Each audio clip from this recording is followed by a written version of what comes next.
Good evening. This is KC9UDX. My name is Matt, and I welcome you to the 2 AM net.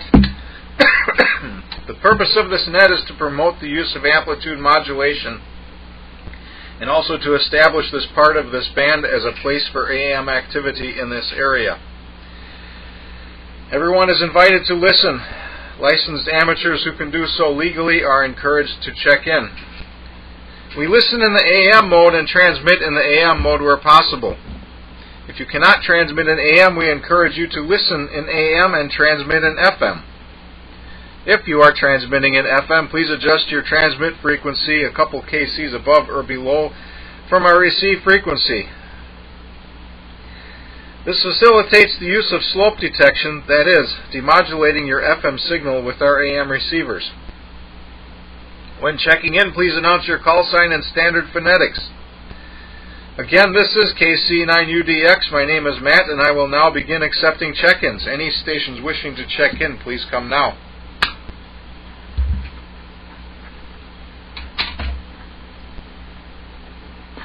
KC9UDX.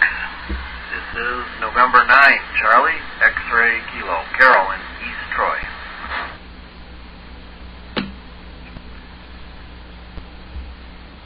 All right, got one so far, recognizing Carol. Excuse me. N9CXK. Carol, welcome back to the net. Do we have any more check-ins? Come now, please. Whiskey Bravo 9. Bravo, Whiskey Papa. All right, there's two. Recognizing Dave, WB9BWP. Dave, welcome back to the net. Do we have any more?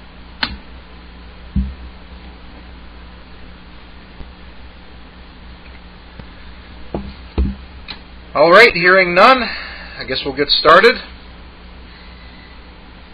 And I suppose maybe Frank has got something else going on, or maybe we'll hear from him in a little bit. This is kind of unusual when Frank doesn't show up. Anyway, we are back online this month. My internet connection is repaired. Had Time Warner or Spectrum, whatever they call themselves these days, out here, and they replaced my modem, and they replaced the line going from my modem to the pole. I guess both were bad. So I'm not sure if it was related to the storms or not.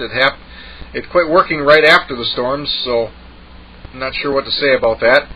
Anyway, that's back up and working. We are back live on YouTube. And other than that, not too much to report. It's just been the same old stuff here for me, I guess. Lots of overtime at work and not a whole lot else. My parents are here from Florida, from Cape Coma, Florida, and that usually happens once a year. Get to see them for a couple of days, literally a couple of days. So they're out to a movie right now. And I guess the only other thing I can report on is I guess I've been trying to get my one car running that I haven't touched in over 10 years. So maybe I'll tell a little story about that here later. And with that, we'll go to the top of the list. Carol, N9CXK, it's your turn from KC9UDX. See, now that is unusual. If Carol's at the top of the list, that's great. KC9UDX and WB9BWP and 9CXK. Well, what do I have to talk about? Yeah, I'm over cars. I have to use a car for work. It's a tool. We depend on our cars, but I kind of gave up trying to work on them. It wasn't as fun as it used to be. So there you have that. I was really looking for people at the Hamfest. I had a big button on with my call sign on it and everything, but I don't know that I met anybody from the 10-meter nets or any of those Milwaukee nets at all. I didn't see them. I guess most people don't have buttons on, but gee, I was really looking forward to meeting some guys. Anyways, that'll happen again some other time, I'm sure. Thought the Hamfest was well attended by sellers, and it was attended okay by buyers. We assumed that it'd be over by 10:30 or 11, and that's kind of what happened. I thought there was a lot of nice stuff there. Boy, even, I like to look at everything, old-time radio, and some of those hi-fi setups that the guys had. Even that beautiful table full of vintage CB radios up in the front there. Wow, those were some beautiful radios. They were obviously restored, cleaned and tightened, and they probably all worked. I think they were all supposed to work. I was really tempting to buy one of those, but I just don't. I don't have a place in my shack for it anymore. And I kind of use that as the watchword now. If I have to start piling things on top of each other on my desk, I'm just not going to do it anymore. That was the old shack, not the new one. So I think I sold very well. I purchased some things that I needed. I picked up one of the big collinears, the 20-foot long collinears, VHF UHF collinear. Not a diamond or a comet, it's the tram, but I know how to deal with it. They're basically the same antennas, but the trams are a knockoff. They're not made as well. So the weatherproofing is a prime concern. So there'll be a lot of silicone and rubber tape and clear Krylon paint on it to make sure it lasts for a while. But when I get that up, I think my signal should be even better. Should be a few dB better. And if you notice it out there, that would even be better. But how that goes. But I wanted to make sure I got one, tried it out. If it isn't worth the trouble, I'll put up a shorter antenna higher and go with that. But it was fun. I made enough money to pay for it. The guy gave me a really good deal, and it was brand new in the package, so that's fine.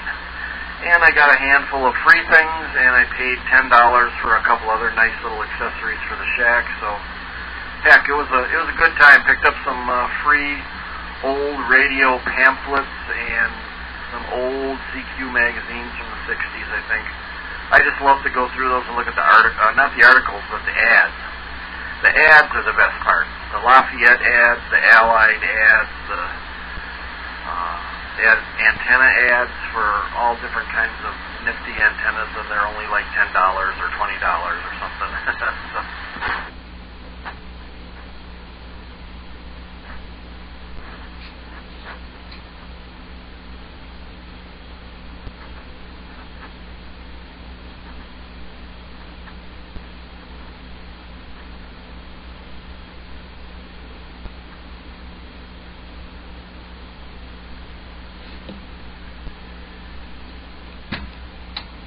All right, then we'd lose you, Carol. Oh, I see. I'm still talking. Sorry. N9CXK. Well, I think I might have been talking over the top of you there. So, if you wanted to continue, Carol, go ahead. Where was I?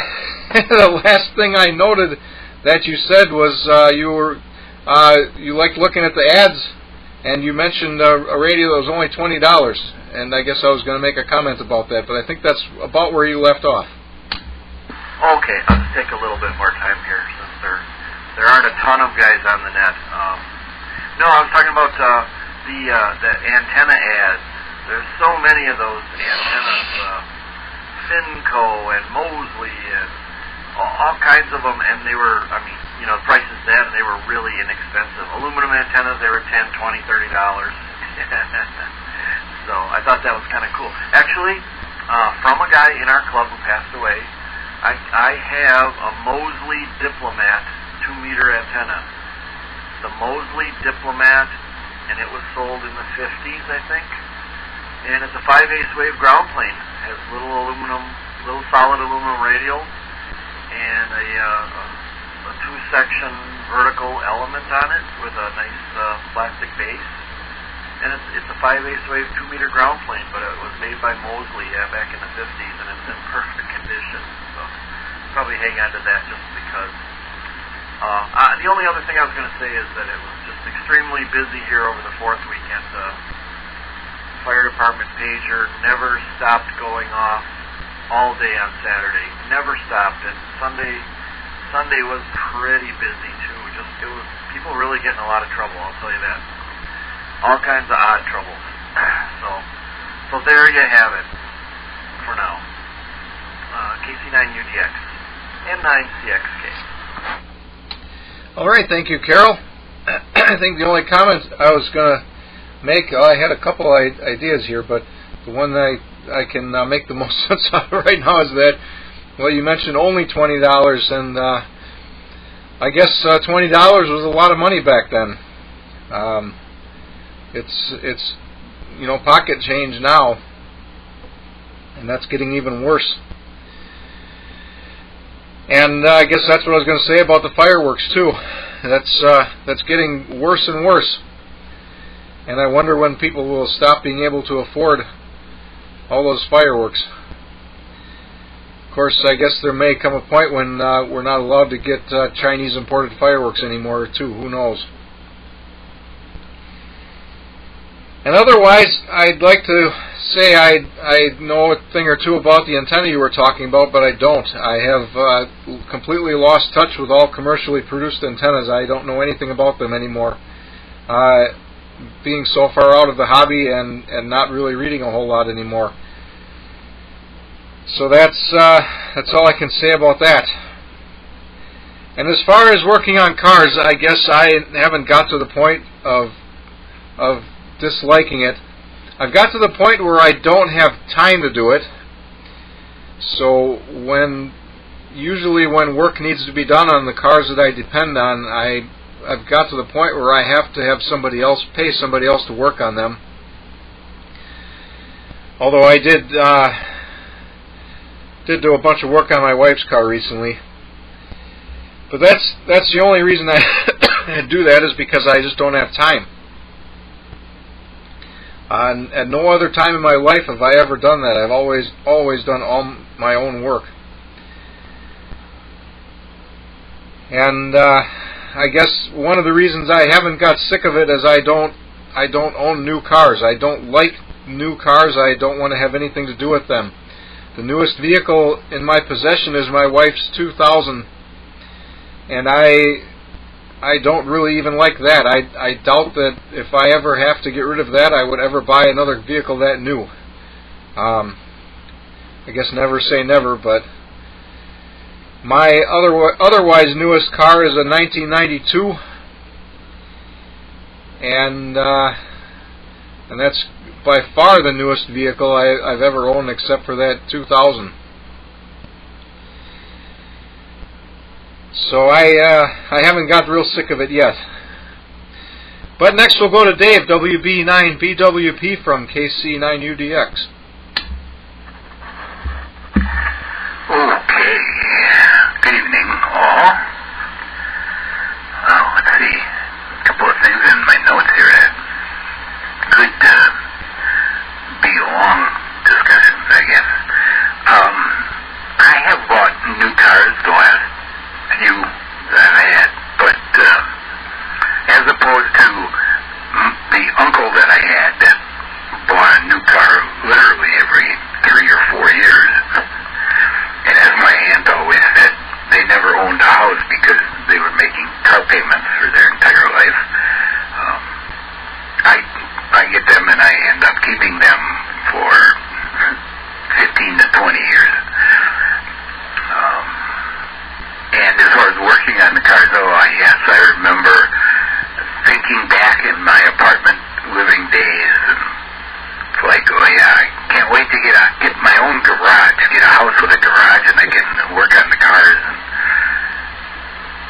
And I did oil changes, and even that went away, and now it's like, I don't want to do anything.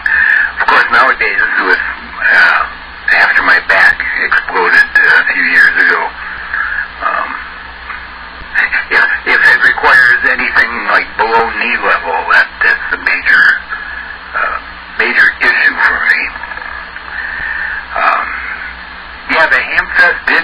did not get all the way around. I was in the back row, where the cell tower is, just a little ways north of the tower. I sold stuff. I didn't do bad, except for I had an HT and a mobile rig, 2-meter 440 mobile rig that I was hoping would go and did not. But I had some metal project type cabinets, and I sold all but one, and that was good too. So, but yes, it did seem like there were more sellers than buyers, as opposed to the last few years. Now, of course, you got to lop off the last couple that didn't exist, but maybe everybody has been cleaning out their basements or something over the last couple of years, and that's what brought that on. Stand by here before my radio times out. I could go in there and turn that off, but then I forget to turn it back on. So,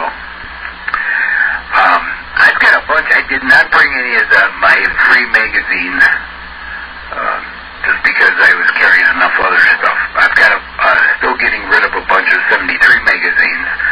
I think most of mine are from the 80s. But if you want to see old stuff, from real old stuff to not so new type, I don't know if that made any sense, old stuff, there is a website out there, World Radio History, that one word. I think it's .com. My computer's not hooked up right now down here. They've got a lot of broadcast industry type stuff, but they do have a whole section of ham things, like Ham Radio Magazine, 73, some old, like 20s, 30s, 40s QSTs.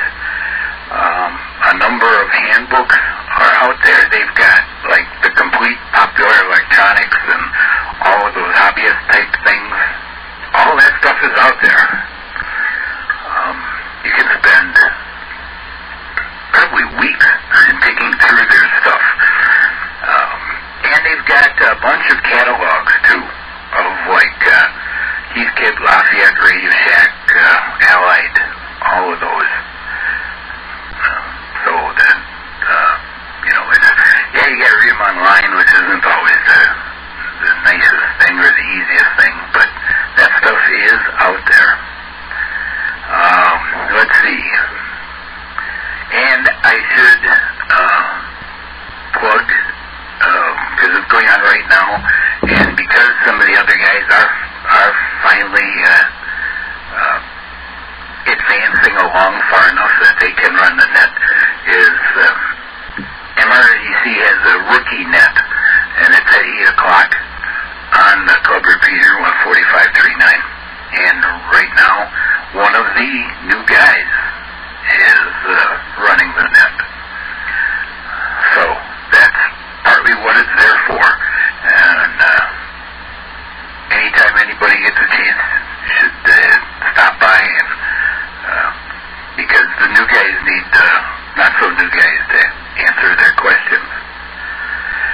And anyway, that's plenty of talking here for round one. This is WB9 BWP, back to net. All right, thank you, Dave. And I guess that's one of the other things I was going to comment on before. I would assume that you guys are talking about the South Milwaukee Club Hamfest, which unfortunately I must have missed. I was hoping to go to that this year, but of course I always seem to think it's later in the year than it is, so I missed it again. I don't think I would have been able to go anyway. I was probably working, not by choice. I typically am forced to work weekends, but I don't know. I guess that's what you're talking about, and I guess all I can say is maybe I'll get lucky and go next year. Well, the other thing you mentioned, you looked forward to having a garage so you could work on cars. Well, that was one of the reasons I bought my house. About, most of the other houses, most of the better houses on the market at the time did not have places where you could work on cars, and I have a detached garage that I kind of intended for doing that, and it hasn't turned out that way. I've used it for other purposes, but I guess one of the things people have always commented on is, why don't you get a lift? I have always said I have no use for one. I do everything I do laying on the ground, jack the vehicle up and roll around underneath. I have never had a problem with that, but I guess I'm finally getting to the age where I can appreciate a lift, and I can see where I'm going to get to the point where it would be nice to have one. I'll put it that way, so I can understand your comment of not working on things that are low to the ground. And with that, before I talk too much here, let's see if we have any more check-ins for the 2 a.m. net. Come now, please.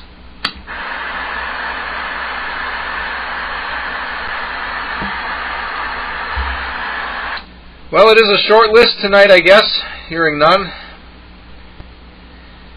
So I'll relate my car story. This happened probably about a week ago. My car, which has been sitting in the same spot for 10 years or more, has a lot of problems from sitting.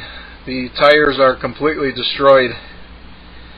For one, the carburetor and all the fuel lines were completely packed full of gum, tar, whatever you call that stuff. And all the ignition wiring is rotted to the point where it barely works. And I thought I could just get that car running and roll it out to where I could actually work on it, because it was in a spot where I could not work on it. Well, I ended up taking the carburetor partially apart and cleaning it out.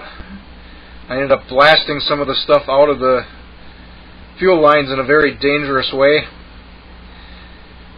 And then I hooked up my remote starter just so I could see if it would pop and turn over.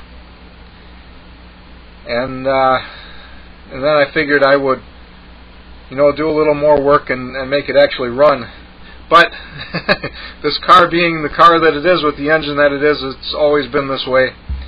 I just touched that remote starter once and the thing roared to life, and I instantly realized I have no way to kill the engine, and it was idling very high. It was probably idling 2,500 RPM, and for, I could perhaps have a vacuum leak and have a runaway situation, but that fortunately did not happen. I had no way to kill that engine.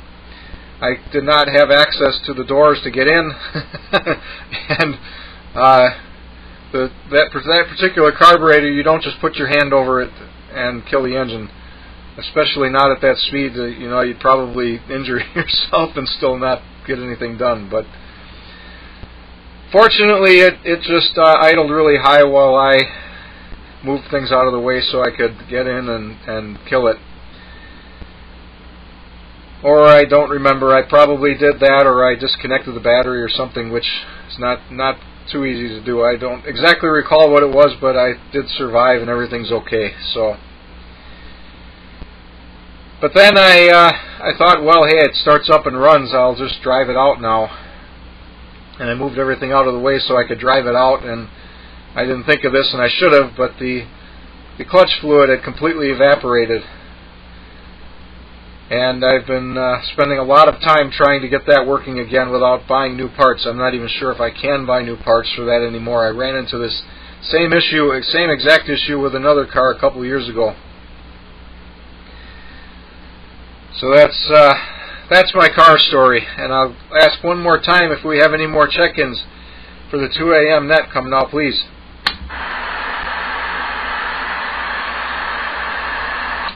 All right, hearing none. Dave, I apologize. I was too busy listening to you talking and not paying attention to my signal strength meter, so I did not note your signal strength this month. Carol, you are a 6 out of 10, and I look back here, and typically you are 8 1/4. I shouldn't say typically, but that's the only other. Nope, I have you at a 6 in May and an 8 1/4 in April. So I don't know what was different in April.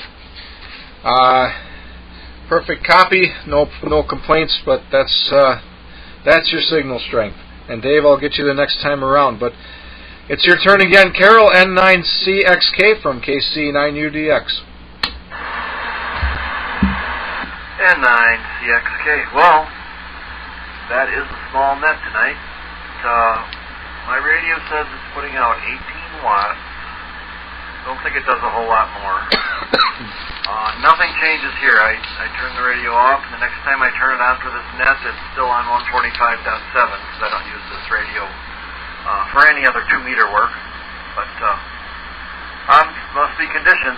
Nothing here has changed. Absolutely nothing. So just the way it is. Can't worry about that. Matt, you're actually about 10 over 9 here on a regulation S meter. So there you have it. Frank, you're about 20 over 9, I think. 10 to 20 over 9, I believe. So that's my report. I don't have lots to talk about. I haven't been doing a lot of hamming either. I'm back to work. Last week I had off of work all week, but certainly didn't do a lot of radio stuff. We've been gardening, planting, landscaping, endless, just endless. We're taking all the shutters off the house and painting those. Makes a huge difference. And we had about 3 different parties, so it hasn't been a lot of extra time. But the antenna that I bought, it's just a big, long collinear. You know, there are the collinears that are 6 feet long, and the ones that are 10 feet long, and this one's 18 feet long. It just has more sections and more gain on VHF and UHF. That's all. It's a big white stick. That's all. But hopefully that'll give me a little extra gazuffle here on 2 meters for local simplex. And that's my problem always with 10 meters. I don't have great antennas for 10 meters locally. If the band is open, I can talk to anybody I can hear. But locally, you have to have a certain combination of antenna and height and all that. I just don't have it to talk into Milwaukee. I can talk to Waukesha without too much trouble. But then, before we had all our parties, I had to take down my 10-meter horizontal that I had up that was working really well. That was up about 25 feet above the deck. That's about 40 feet above the lake. And it was working really well on the Friday night 10-meter nets. But my wife said, no, that can't be here while people are coming over. The tripod standing on the deck with landing stones holding down the legs.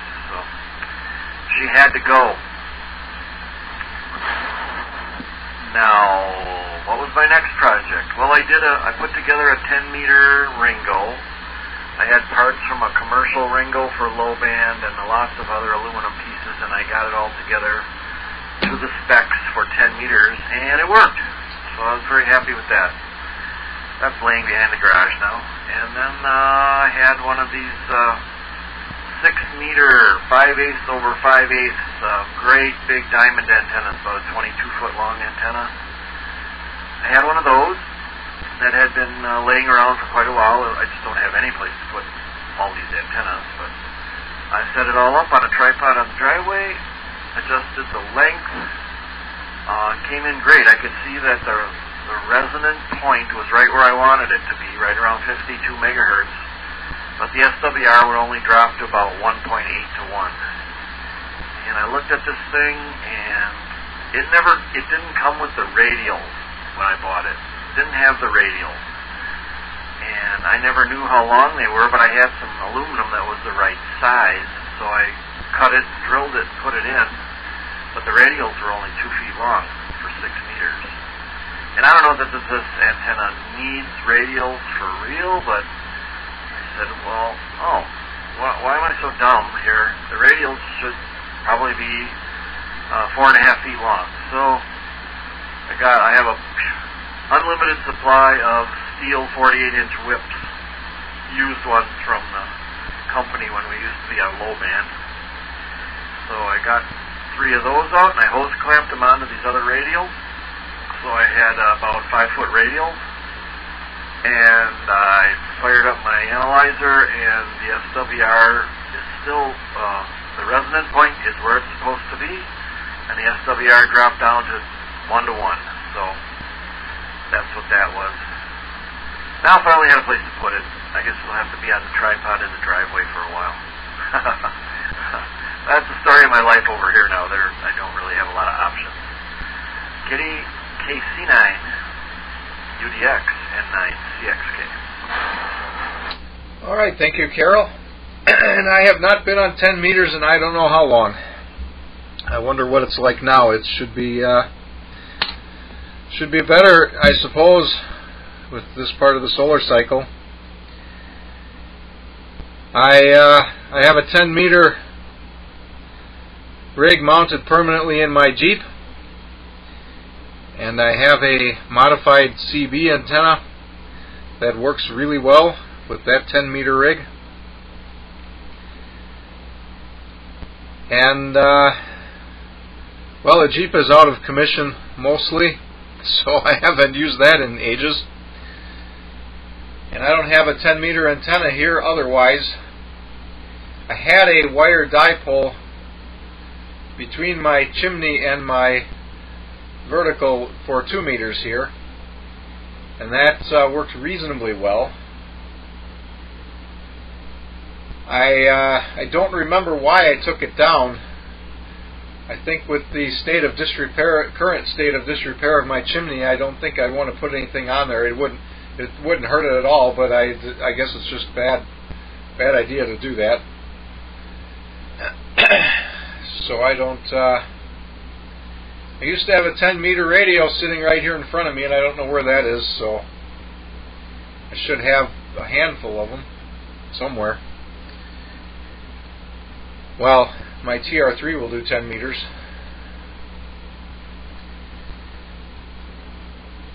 And well, that collinear antenna, I guess what I've got is a collinear. I don't remember how many elements, and I don't remember what the configuration is at all, but it is a 2 meters only. I have another one just like it for 70 centimeters, obviously shorter. This one is probably about the same length as yours, somewhere between 15 and 20 feet. I don't remember exactly. The base of it's 30 feet off the ground on a mast that I made out of plumbing pipe. I did that on purpose just as a proof of concept to say, hey, I can go to Home Depot and build a decent antenna mast. And it's been extremely reliable. It does bend quite a bit when we have heavy winds, but it does not become compromised in any way, I guess. And what else was I going to say? Oh, you had mentioned back in April when you were a 8.25 on my meter, you were also running 18 watts, and I do seem to recall we were having better than normal conditions in April, so that would explain that. And with that, next we'll go to Dave, WB9BWP from KC9UDX. Okay. Let's see here. Yeah, I've got a 17-foot long stick for 2 and 440, and that's what I'm talking on right now. What I have is a Cushcraft that I bought, I don't know, somewhere around 1990, which is when Cushcraft was still Cushcraft, I believe. And they obsoleted the antenna shortly after I bought it.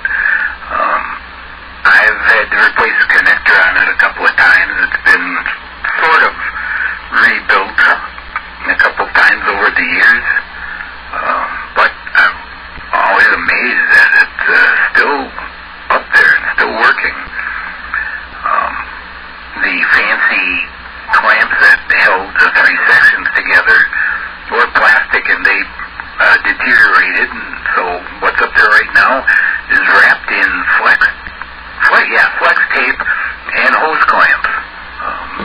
But it works, and hey, that's what counts. And to get this much time out of it, I mean, it wasn't cheap when I bought it, but when you amortize that over 30 plus years, yeah, I guess it was pretty cheap. Signals are down a bit here also, but I'm semi.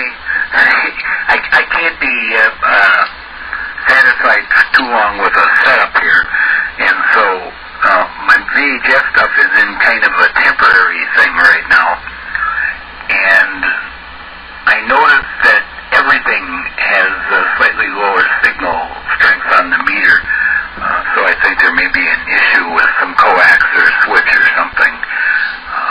I seem to be getting out okay always, but it's not receiving like it should be, but yet the antenna reads okay, so I think it's just something in my kludgy setup here, which hopefully is not going to be kludgy over the next few days, because I'm actually zeroing in on the way things will be again.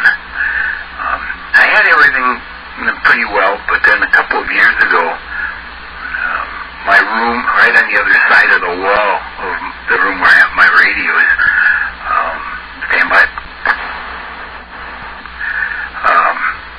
Right on the other side of the wall is the furnace, and the humidifier that's mounted on the furnace, the drain tube clogged, and I dumped a bunch of water on the floor that I didn't discover for almost a day, and of course it all came into my radio and electronic type room. So I had to tear everything out of there, and that started a nasty snowball here where, okay, I set things up, it's like, how about this? No, this ain't quite right, let's try this. No, this isn't right. And then you mix in other things that you have to do around the house, and, now warm weather, you do antenna things, and so things don't progress as they should down here. And with your car story there, Matt, way back in my school days, I worked at an Italian restaurant.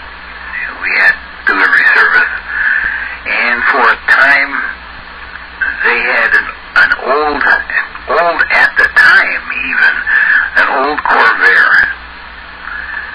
and that didn't always want to start.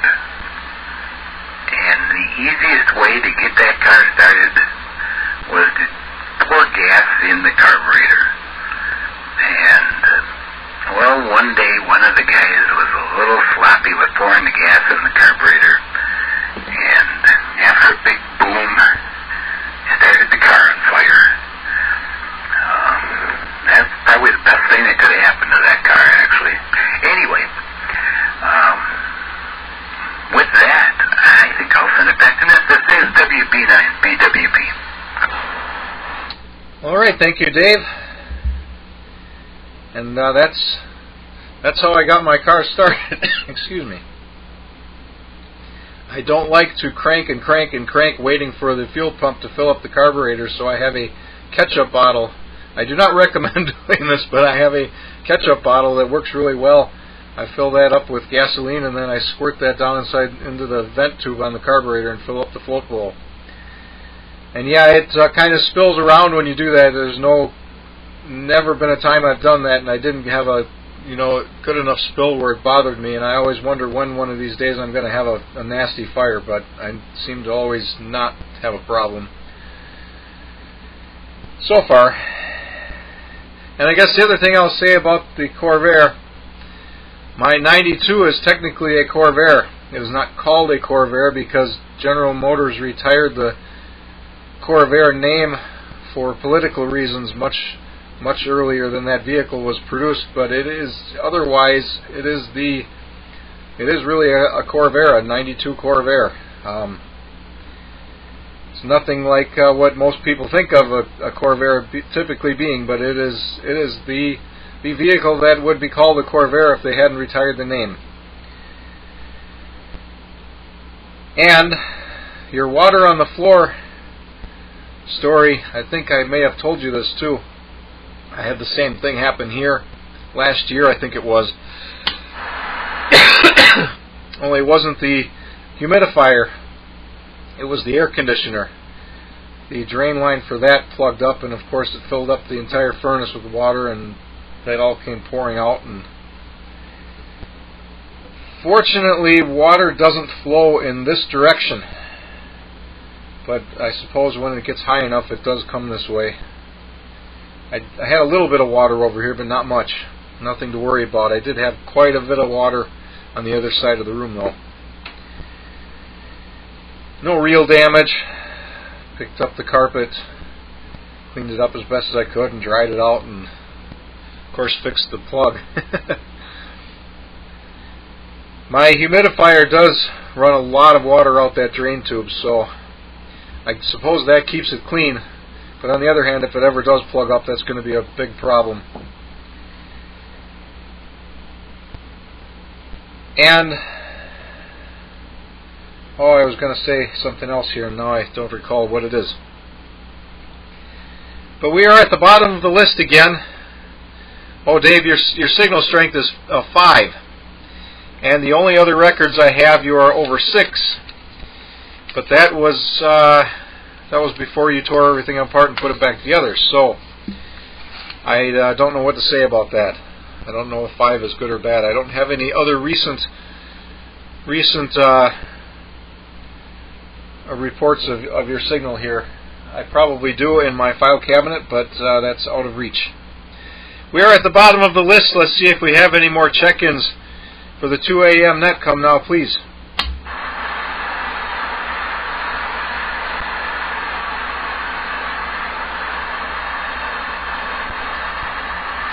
All right, hearing none, we are at that time of day when if we haven't got anybody by now, we're not going to get anybody else. But anyway, we'll go back to the top of the list. N9CXK. Carol, it's your turn again from KC9UDX. Well, thank you, Matt. Yeah, I forgot to comment on your car story. That just sent shivers down my back. Yeah. Well, I guess most of the time 2,500 RPM isn't too bad. It's racing a bit, but you had time to get yourself into the car, I guess. Yeah, but I've done the gasoline and the carburetor on a lot of different engines and seen all different kinds of results. Yeah, I'm familiar with that. Several years ago, I started thinking to myself, well, here's what I make at work, and here's what the mechanic makes. Yeah, I can afford the mechanic to do a whole lot of stuff for me, and typically, I don't have an extra car, not really, and so if the car isn't working, somebody's really out of luck. So we make sure now we have nice late model cars, and when we take them in to have something fixed, it isn't too expensive as things go. And we've had Subarus for the last 15 years at least, 20 years, and I almost never have to take them in except for basic maintenance. Just basic maintenance. That's about it. I never. My Chevys, I had Chevys for years and years. I had a whole string of celebrities. It was guaranteed I'd be in the shop every month to replace a water pump or an alternator or a air conditioning something or whatever. You know, it was guaranteed. Now we hardly ever go in, so that makes it easier. Makes it a lot easier.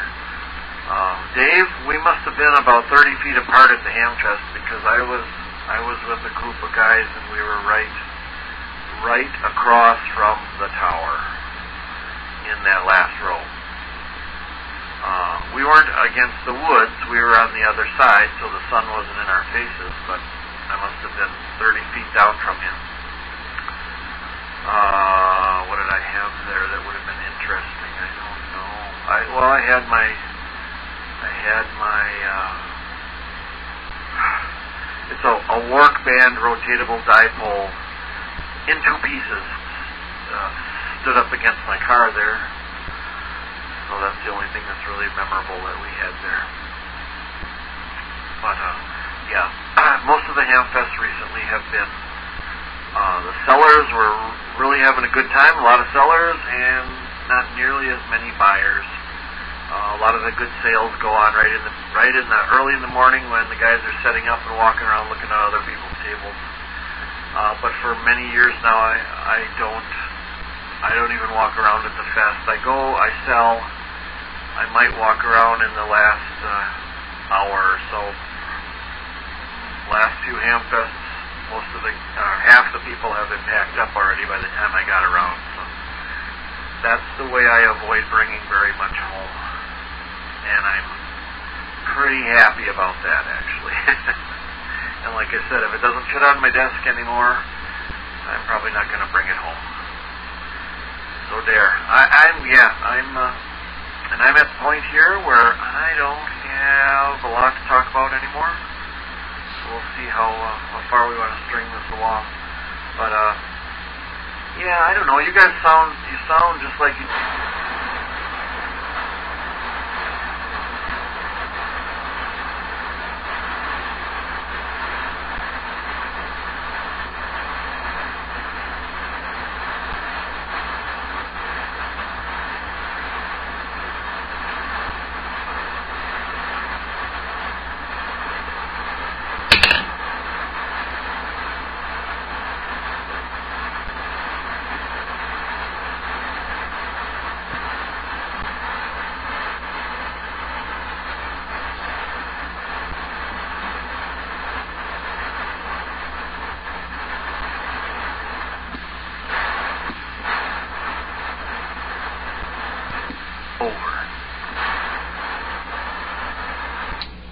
Well, we lost you right at, you said you don't have too much more to say, but you guys sound just like, and then that was the end of that. So if you want to, if you want to repeat that, go ahead. If not, let me know.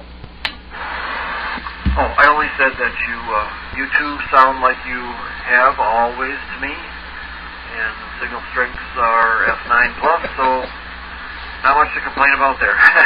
That was it. Yeah, this radio doesn't have a pre-shutdown warning. I guess, okay, right now I have a red indicator that's on steady, and I think that was flashing when I unkeyed before. So I think that must be how it tells you that it's going into timeout. The transmit indicator starts flashing. But I don't usually stare at the radio when I'm talking either. There you have it, N96K. All right. Thank you, Carol. I got to tell you, I don't remember what it was. I had a radio that did that. It did not give you any indication that you were timed out, and it would not return to receive. It would just have muted audio and act like it was transmitting, and of course, if you're looking at it, you would see that there's no transmit signal level, but otherwise you would have no way of knowing.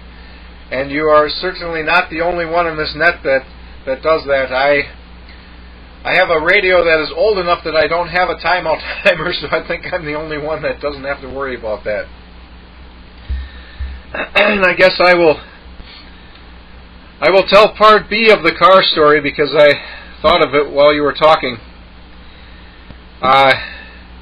Having gotten my car fired up and then realizing that the clutch was not going to be working that night, I had already become committed to moving the car. I'd opened the gates and moved everything, and I needed to get the car out and close the gates and put everything back. And of course, right when I committed myself, the sky turned dark and it started thundering, so there was a storm coming. I had very little time. So I told my wife to get her car, and we tied a chain between the two bumper hitches, or between the bumper hitch on my car and the receiver hitch on her car. And we pulled it out, but unfortunately, for some reason, the first thing my wife did when she got in the car, and she should know better than this, was she put the driver's side window all the way down.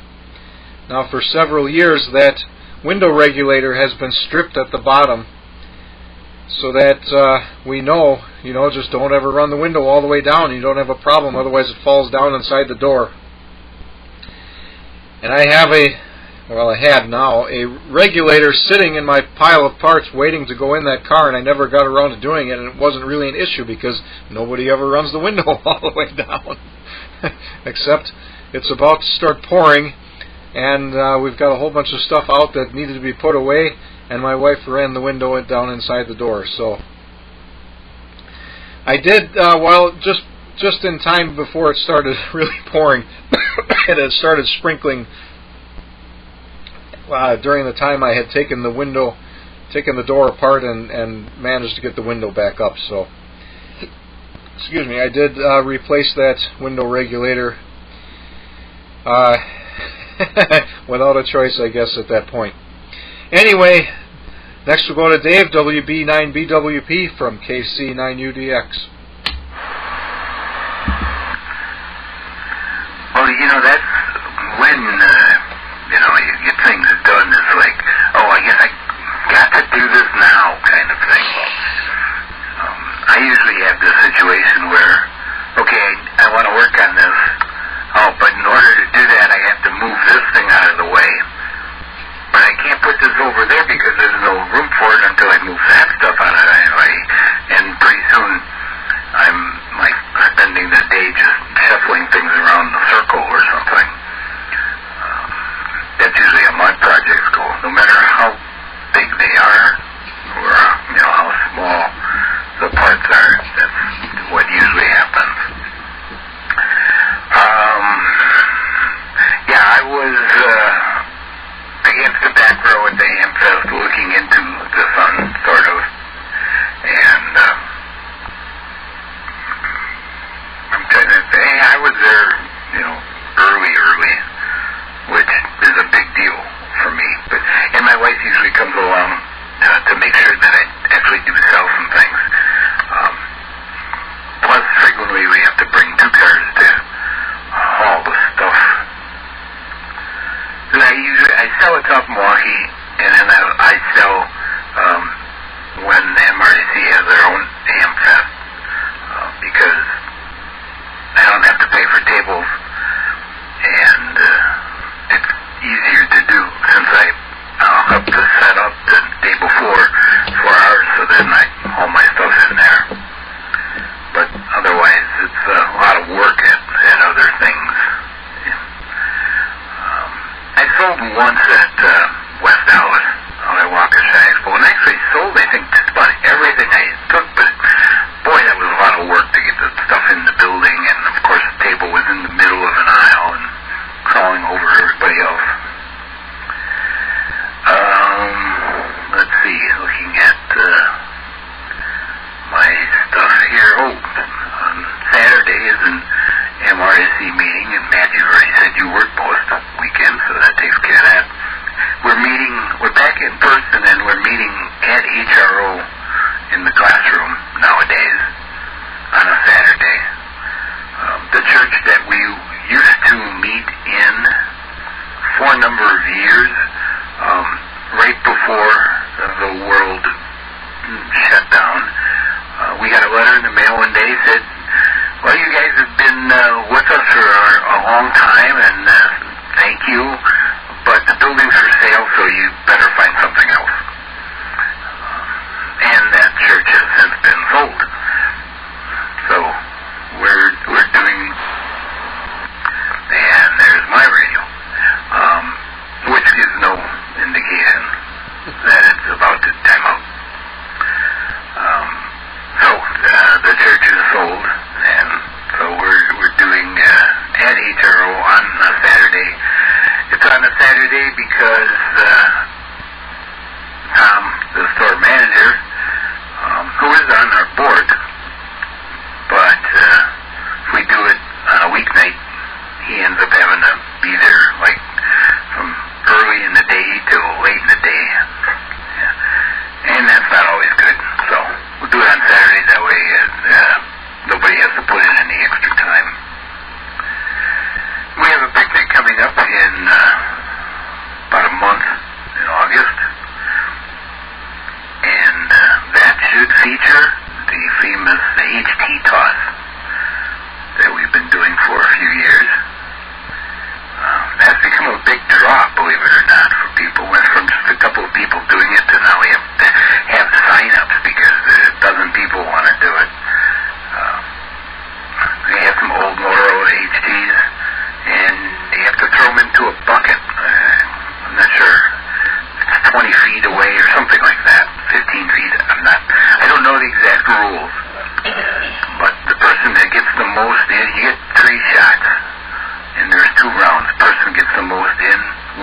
couple days, so I'll probably be outside playing in the trees as I've been doing this year, fiddling with antennas. Just something else I don't get done. Anyway, I'll send it back to net. This is WB9BWB. All right, thank you, Dave. And I have actually had a few hours here and there to do things the past 2 weeks. I did not work any overtime excuse me, during the week last week, simply because I was burned out. I've been working 72 and 76 and 80-hour weeks nonstop, and I couldn't do it anymore. So I only worked 52 hours, I think, last week. And then this week I managed to, I'm not sure how, but I managed to get out of working overtime again. So I will probably have 52 hours this week too. Maybe even only, maybe only 48. But after this week, it's going to be back to it again. Got bills to pay, and got to get the overtime while I can. But hopefully, hopefully this week I get a few hours left to get the clutch working in my car, so I can at least drive it around to where it's easier to work on in a better parking spot, and then I can justify getting new tires for it. So we'll see. Anyway, we'll go back to the top of the list, and I suppose we're all running out of stuff to say, and we're at our usual hour. Not that I'm up against a hard limit. But we'll call this the 7-3 round, but go ahead and talk as long as you like. N9CXK from KC9UDX. KC9UDX and the net N9CXK. Alright, Matt. Very good. That sounds like a lot of work to me. I don't know. I think that when you retire, you won't say, boy, I wish I worked more overtime. I don't know. I became a group leader at work about 4 years ago, and now I'm the last guy to get called for any overtime, and I don't have to stay late during the week for any jobs because I don't assign myself projects. I do a lot of trouble work, but I don't do the projects, so I don't get that overtime anymore. I did a lot of overtime earlier, years ago, 20 years ago, and I don't really miss that at all. I don't mind that, and with my little pay increase, it kind of makes up for whatever overtime I used to do. I'm happy with that. I like being here and being able to have a little time in the evening to do things. The other thing is that if you guys don't know, the brand new space telescope is in full operation now, and in the last couple days they just started sending down lots of beautiful, fantastic pictures of the universe. Super detailed pictures with lots of red galaxies, which are the galaxies that are from basically the beginning of time. Just small sections of the universe are just so chock full of things, apparently even much more dense than any pictures we had before. So that's something to look to on the internet. Some of that's being presented, and it's fantastic. In fact, they said that the telescope even discovered water vapor on a planet that is circling a star that is many, many, many light years away. They were able to detect the water vapor on that tiny planet in a galaxy far, far away. I can't imagine. I can't imagine. I understand how they detect all these planets because they decrease the brightness of the star ever so little, but on a regular basis. So they watch these stars, measure the brightness, and then watch for that change in brightness on a regular schedule, you know. But finding water vapor on one of these tiny planets, I can't imagine. Can't imagine. I don't know. But I am hoping to see some more northern lights this year. I haven't seen that many in my lifetime, and the most fantastic ones were back in whatever that was, 2000 or around there when we had that huge event and we had orange and yellow and green and blue northern lights even here in Wisconsin. Kind of looking forward to that. I hope we have an active summer sun, but not sure. The bands are up and down. I haven't heard any great 2-meter openings yet this year, but I'm kind of hoping for that. Got my stacked halos working up there just perfect, but not much going on. So, guys, have a great rest of your night. Have a good week. And Dave, I'm sure I'll hear you on 10 meters, one way or the other. And Matt, don't work so much.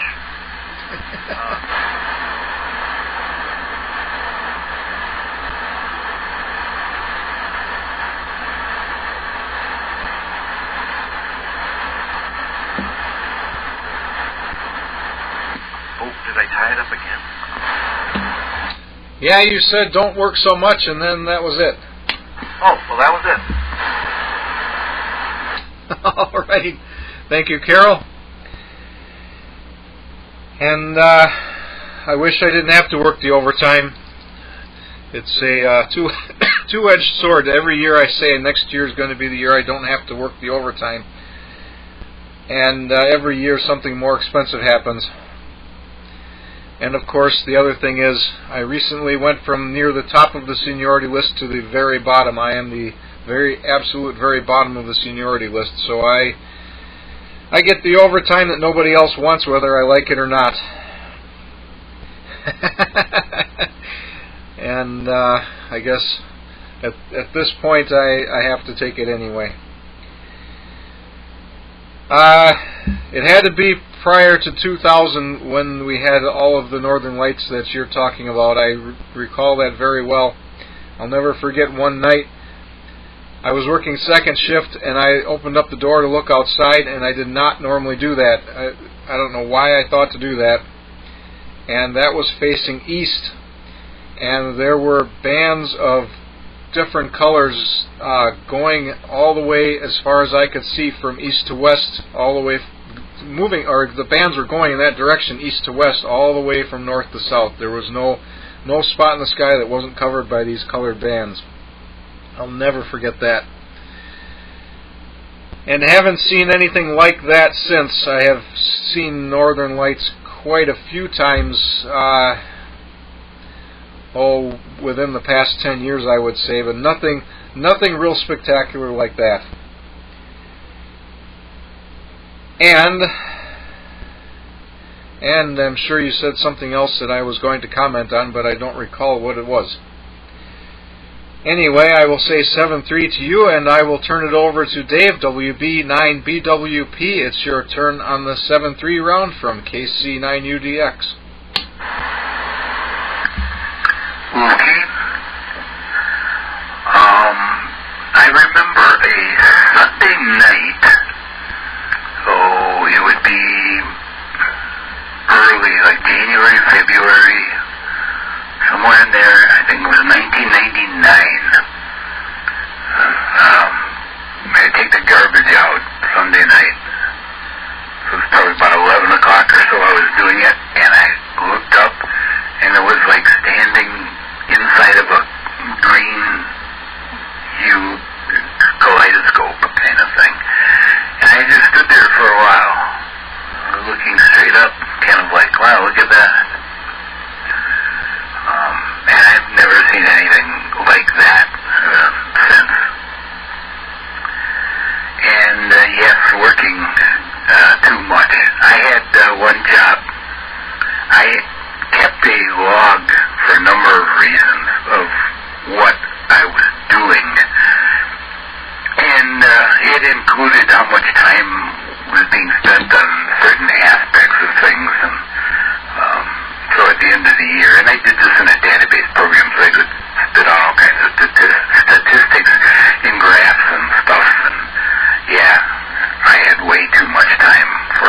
years.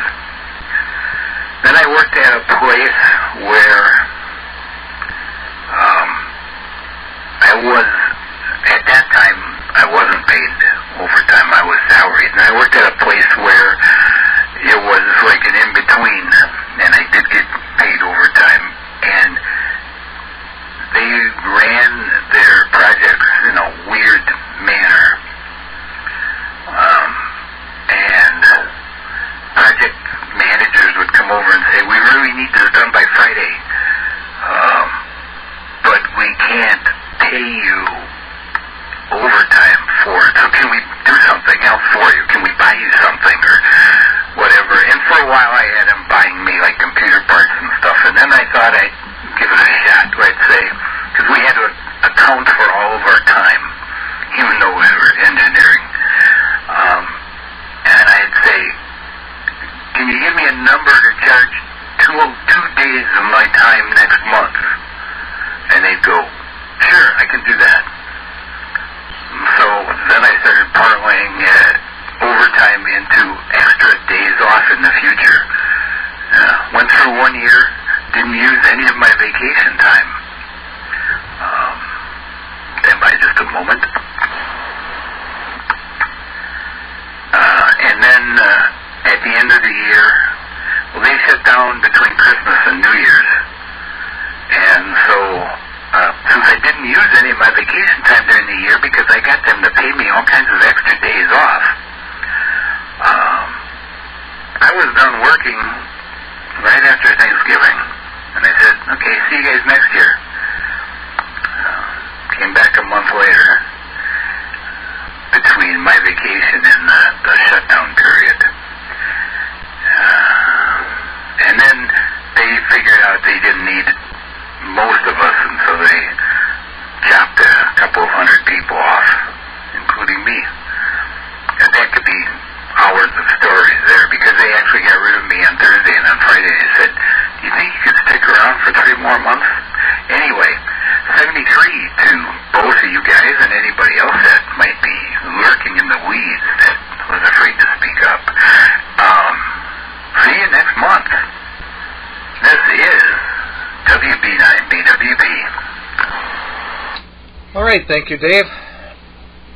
And you reminded me, I did work at one place probably about 15 years ago now, where one day they came along with some new overtime rules, and they said that if you work so many hours of this new kind of overtime, then you could take off a day next week, or maybe bank it for 2 weeks. And that was a flat out lie. And they never ever allowed that. Every time I questioned if I could do that, it was always some excuse why it just couldn't be done that week. So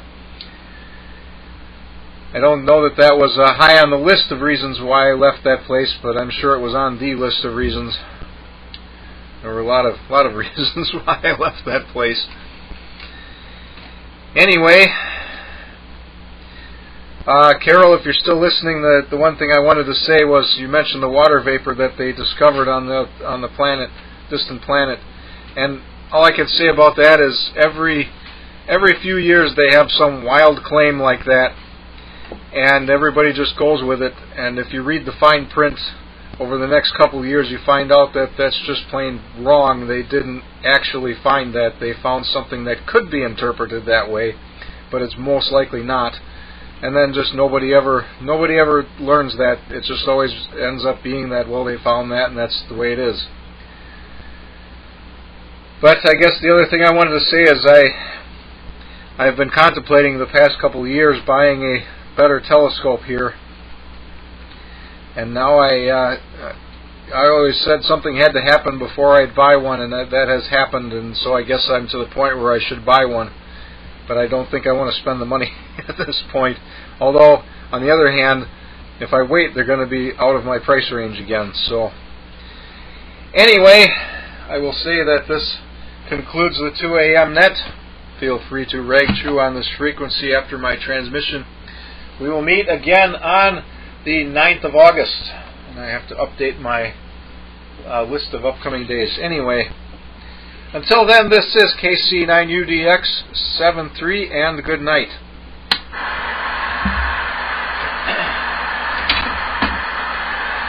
That's why you're working all the overtime, so you can get that telescope. Get the telescope before your eyesight goes. No, that's not it, but yeah, I agree. Anyway, I got to go. 7-3 Carol, KC9UDX. Yeah, have a good night, everybody. Thanks a lot. Appreciate it, man. It was a good time as usual. N9CXK.